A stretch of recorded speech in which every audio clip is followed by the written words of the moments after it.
پر چلے جائیں گے۔ قبر میں کام آنے والے جن اعمال کا ہم تذکرہ کر رہے تھے ان میں خاص طور پر جو ایک عمل ہے جس کے متعلق ملتا بھی ہے کہ شیخ جواد عرب عراق میں تقریباً 1332 ہجری میں نجف میں ایک عالم گزرے ہیں، انہوں نے خواب میں حضرت اسرائیل کو دیکھا اور سلام کیا حضرت اسرائیل کو، اور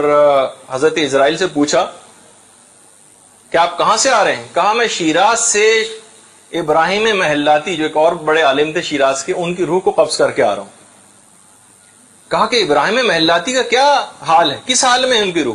کہا کہ برزخ میں ایک باغ میں ہے اور 1000 فرشتے ان کے سپرد کیے گئے ہیں جو مکمل شیخ ابراہیم محلاتی کی اطاعت کرتے ہیں۔ کہہ رہے ہیں میں بڑا حیران ہوا اور خواب میں ہی میں نے پوچھا کہ اتنا بڑا مقام شیخ ابراہیم محلاتی کو کس وجہ سے حاصل ہوا قبر میں؟ کہا کہ حضرت اسرائیل نے کہا کہ زیارت عاشورہ کو پابندی سے پڑھنے کی وجہ سے۔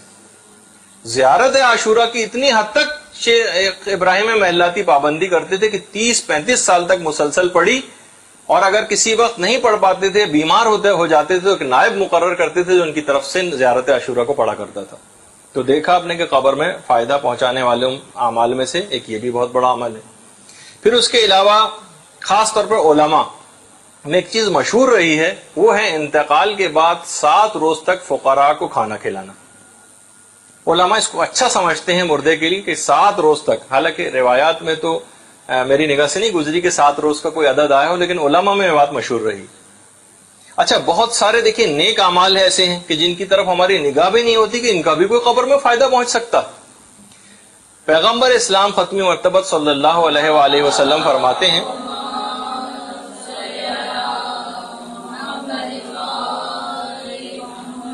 کہہ رہے ہیں کہ میں نے ایک دفعہ ایک خواب دیکھا، پیغمبر اسلام کا خواب، کہ بہت سے لوگ انتقال کر گئے اور ان کے نیک اعمالوں نے ان کو بچا لیا۔ اطاعت والدین، وضو اور ذکر خدا، ان 3 نیک اعمالوں نے لوگوں کو بچایا۔ پیغمبر کہہ رہے ہیں کہ پیغمبر کا خواب مثل وحی کے ہوتا ہے۔ کہہ رہے ہیں کہ عذاب کے فرشتوں نے ایک شخص کو گھیر لیا تھا، لیکن اچانک سے اسی وقت اس کی ایک نماز آ گئی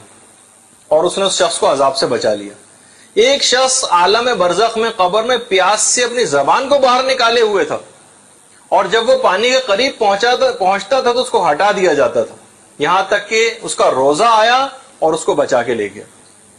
میں نے خواب میں دیکھا کہ انبیاء حلقہ بنا کے بیٹھے ہوئے ہیں ایک جگہ پر، ایک شخص ان کے قریب پہنچتا ہے اور وہاں سے دھتکار دیا جاتا ہے، یہاں تک کہ اس کا غسل جو اس دنیا میں انجام دیا کرتا تھا، جو صحیح غسل وہ کیا کرتا تھا، وہ غسل آیا اور اس شخص کو بالکل میرے قریب لا کے بٹھا دیا، کہ انبیاء کے حلقے میں جو گھسنے نہیں دیا جا رہا تھا، پیغمبر اسلام کے قریب بٹھا دیا اس غسل نے اس کو۔ کہہ رہے ہیں ایک شخص کی قبر میں بہت زیادہ تاریکی تھی، اس کا حج و عمرہ آیا اور اس کی قبر ایک دم سے بہت نورانی اور روشن ہو گئی۔ ایک شخص کو عالم برزخ میں، دیکھیے برزخ کی زندگی ہے، پیغمبر بتا رہے ہیں، اس کو کوئی منہ نہیں لگا رہا تھا، اس سے کوئی مومن بات کرنا پسند نہیں کر رہا تھا برزخ میں،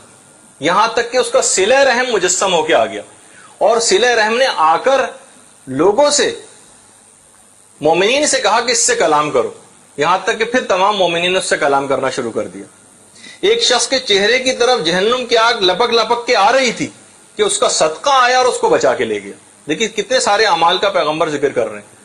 ایک شخص کو زبانیہ نے گھیر لیا تھا، میں نے ایک دفعہ پہلے بتایا تھا، زبانیہ فرشتوں کی، سخت گیر فرشتوں کی ایک جماعت ہے،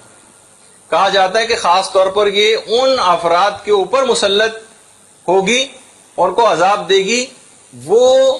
بے عمل واعظین، جو خود عمل نہیں کرتے اور دوسروں کو نصیحت کرتے، خاص طور پر ان کو عذاب دینے پر مامور۔ زبانیہ نے ایک شخص کو گھیر لیا، یہاں تک کہ اس شخص کا امر نہیں کام آیا جو اس دنیا میں لوگوں کو کیا کرتا تھا، اور اس کو بچا کے لے گیا۔ ایک شخص پل صراط پر ٹہنی کی طرح سے لرز رہا تھا،